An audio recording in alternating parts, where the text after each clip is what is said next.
അരിഞ്ഞിരുന്നോ? നീ ഈ ലോകത്ത് നടക്കുന്ന സംഭവം എല്ലാം അറിഞ്ഞോ? കടലിൽ ഒരു കപ്പൽ മുങ്ങി. ആ കണ്ടോന്റെ എല്ലാം തീരെ തടിയുവാ. കണ്ടവന്റെ അല്ല കണ്ടെയ്നർ അടിഞ്ഞു കിടക്കുക. നിങ്ങൾ എന്തുവാ മനുഷ്യ ഇങ്ങനെ? നിങ്ങൾക്ക് യാതൊരു ഉത്തരവാദിത്വം ഇല്ലല്ലോ ഇവിടെ. എടി അതങ്ങ് പോട്ടെ. ഈ കപ്പല് ആർക്കെങ്കിലും പൈസ കൊടുക്കാനുണ്ടോ? എന്തിന്? പിന്നെന്തിനാ അത് മുങ്ങിയത്? ഞാൻ എന്തോലും വിളിച്ചു പറയും. നിങ്ങൾ ഈ പണിക്ക് പോകാതിരുന്ന് എന്റെ കുഞ്ഞുങ്ങളെ കാര്യം എങ്ങനെ നോക്കും? ഈ ടെൻഷൻ അടിക്കണ്ട. ടെൻഷൻ അടിക്കും ഞാൻ. എടി നിന്നെക്കാട്ടി ടെൻഷൻ അനുഭവിക്കുക ഞാൻ, അറിയാവോ? എന്തിനാണോ? എടി 6 വാട്സാപ്പ് ഗ്രൂപ്പിന്റെ അഡ്മിനാ ഞാൻ, അറിയാവോ?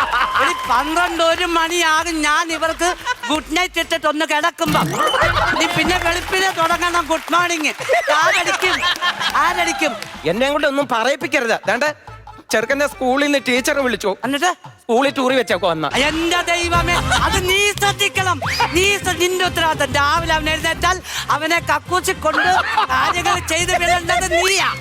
എന്റെ മനുഷ്യ അതാണല്ലോ പറഞ്ഞേ. ടൂർ വെച്ചിരിക്കുക പിള്ളേർക്കെല്ലാം കൂടെ. അവിടെ പോകാൻ പൈസ ഉണ്ടോ കൊടുക്കാൻ? ടൂറോ? അത് പറയണ്ടേ? പൈസ എങ്ങനെ ഉണ്ടാകും? എനിക്ക് പണിക്ക് പോകാൻ പറ്റുമോ? ഞാനുണ്ടല്ലോ നിങ്ങളുടെ കൂടെ ഉള്ള ജീവിതം അടുത്ത് ഇനിയും ജീവിക്കുന്നില്ല നിങ്ങളുടെ കൂടെ. എടി നീ അങ്ങനെ വാശി പിടിക്കരുത്. നീ ഇപ്പൊ എവിടെ പോവാ? തൊഴിലുറപ്പിന് വേണ്ടേ? അങ്ങനെ 6 സ്കെച്ചുകൂടെ മേടിച്ചോണ്ട് വരണം. കളർ അടിച്ച് മാറ്റാനുണ്ട്. എല്ലാം കൂടെ ഞാൻ തലിച്ചു പറക്കി ഞാൻ കളയും. ഞാൻ ഇന്നലെ 12 മണിക്ക് ഞാൻ ഇവിടെ നിന്ന് വിയർത്ത്. നീ അറിഞ്ഞോ? എന്തിന്? മോട്ടുമോയിലിന് വഴി കാണിച്ചു കൊടുത്താ. ഇപ്പോഴും ആ വഴി ബ്ലോക്കാ. ഇപ്പോഴും മനസ്സിലായി? അത് ക്ലിയർ ആയിട്ടില്ല. മനുഷ്യ നിങ്ങൾ എന്തിനിങ്ങനെ മോട്ടുമോയിലിനൊക്കെ ഇത് കാണിച്ചോണ്ട് നിങ്ങൾക്ക് ഒരു എന്തെങ്കിലും ഒരു പണിക്ക് പോകരുത്. മിണ്ടായി ഫോണടിക്കുന്നു. ചുമ്മാ കിടന്ന് അലക്കാതെ. ഇല്ല, ചുമ്മാ കിടന്ന് അലക്കായിരുന്നു. ഇപ്പൊ സുരേന്ദ്ര എന്തോടാ പറ. അയ്യോ, നീ അക്ഷയ പോയ പേപ്പറൊക്കെ ശരിയായോ?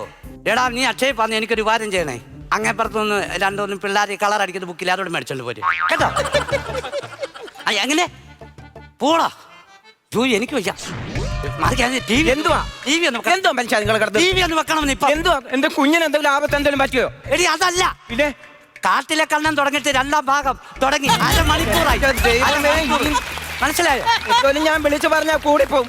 ഇനി നിങ്ങളുടെ കൂടെ ജീവിക്കുന്നില്ല. എനിക്കും എന്റെ കുഞ്ഞിനും എങ്ങനെങ്കിലും കണ്ടോ ആരാണ്ട് കയറി വരുന്നുണ്ട്. എന്റെ ദൈവമേ, നിന്നോട് ഞാൻ പറഞ്ഞിട്ടുണ്ട് ഈ വീട്ടിൽ കിടന്ന് അലമ്പുണ്ടാക്കരുതെന്ന്. അത് 1ഉം 2ഉം പ്രാവശ്യമല്ല. പാലാരിവട്ടം എന്നോട് ഞാൻ പറഞ്ഞു ഇവിടെ കിടന്ന് അലമ്പുണ്ടാക്കരുത്. ഓമനക്കുട്ടനെ വരുന്ന ഓമനക്കുട്ടനെ കേൾക്കണം. ഇത് എന്റെ പൊന്നണ്ണാ ചേച്ചി, റോഡിൽ നിന്ന് കേൾക്കാം നിങ്ങൾ ഈ വാ. എന്താ വായ ഇത്? സത്യം പറഞ്ഞ നിങ്ങളുടെ ബന്ധുക്കാരാന്ന് പറയാൻ എനിക്ക് നാണക്കട. സത്യം പറഞ്ഞ എന്റെ ഓമനക്കുട്ട, ഞാനൊരു കാര്യം പറയട്ടെ. എന്റെ ഭർത്താവല്ലേ ഞാന് കല്യാണം കഴിച്ചോട്ട് വന്ന പണിക്ക് പോകണ്ടായോ? എന്റെ ഓമനക്കുട്ട എങ്ങനെ ജീവിക്കും?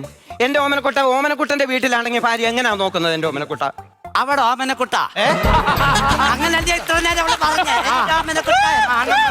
അപ്പൊ അവിടെ ഓമനക്കുട്ട, നിന്നോട് ഞാനൊരു കാര്യം പറയട്ടെ. എനിക്ക് പണിക്ക് പോകാൻ പറ്റത്തില്ല. അത് എന്തോ ഗുരുവനാണ്? ഞങ്ങൾ പണിക്ക് പോയിക്കൂടെ? എന്നോട് ഡോക്ടർ പറഞ്ഞ് റെസ്റ്റ് എടുക്കണമെന്ന്. എന്തുവാന്നറിയാമോ? 17 വർഷങ്ങൾക്ക് മുമ്പ് മലമ്പനി വന്നു. മലമ്പനിയോ? അന്ന് ആ ഡോക്ടർ പറഞ്ഞ എന്തുവന്നറിയാമോ? റെസ്റ്റ് എടുക്കണമെന്ന്. അതിന് റെസ്റ്റ് എടുത്തോണ്ടിരിക്കുക 17 വർഷമായിട്ട്.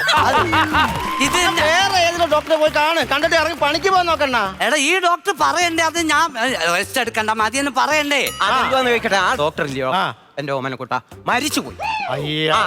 അതെന്റെ കുഴപ്പമാണോ? വേറെ ഡോക്ടറും പോയി കാണ്. അതെനിക്ക് വിശ്വാസം പോരാ. വ്യാജ ഡോക്ടർ ഉള്ള കാലവാ. മനസ്സിലായോ? 1, 2 അല്ലെങ്കിൽ പിന്നെ ഈ ഡോക്ടർ മരിക്കുന്നതിന് മുമ്പ് അപ്പൊ ആ ഡോക്ടറെ പറഞ്ഞ് ഏൽപ്പിക്കണം. അസുഖം വരുന്നുണ്ട്, അവന്റെ കാര്യം ഒന്ന് നോക്കിക്കോണേ എന്നൊന്ന് പറഞ്ഞു. അതുമില്ല. അത് സത്യം പറഞ്ഞു വെക്കണ്ടേ? അങ്ങനെ വെക്കണ്ടേ? ഇതൊക്കെ കള്ളത്തരം. പണിക്ക് പോകാതിരിക്കാനുള്ള കള്ളത്തരം. ഞാൻ ഈ നിങ്ങളെ ഈ വഴക്കിന്റെ ഇടയ്ക്ക് വന്ന് കയറിയെന്ന് ഞാനിപ്പോ വന്ന കാര്യം ഞാൻ പറയട്ടെ. നമ്മുടെ അപ്പച്ചിയുടെ ഒരാണ്ട് അത് പറയാനാ ഞാൻ വന്നത്. അയ്യോ എനിക്ക് വയ്യ. നമ്മുടെ വടക്കേലെ അപ്പച്ചില്ലയോ? ഇവിടെ അത് 1 വർഷമായോ മരിച്ചിട്ട്? 1 വർഷമായി ചേച്ചി. സത്യം പറഞ്ഞാൽ അറിയുന്നത് ഇന്നലെ മരിച്ചതുപോലെ. ആദ്യത്തെ സന്തോഷത്തോടാണ് പറയുന്നത്. ഞാൻ അവിടെ ഫോട്ടോ വെച്ചിട്ടില്ലടോ ഭിത്തിയില്. കഴിഞ്ഞ ദിവസം ഞാൻ ഫോട്ടോ ഇന്നലെ എടുത്ത ഫോട്ടോ പോലെ ചിരിച്ചോണ്ട്. ഭക്ഷണം ആരാ? അതാ ഞാൻ ദാസപ്പന് കൊടുത്ത്. ദാസപ്പന്റെ ആഹാരം കൊള്ളത്തില്ല. അങ്ങനെ ഉണ്ടെങ്കിൽ ഒരു കാര്യം ചെയ്യും, എന്റെ അമ്മാവനെ വിളിക്കേ. അതിലും വേറെ ബ്ലഡും പഴവാ. ഞാൻ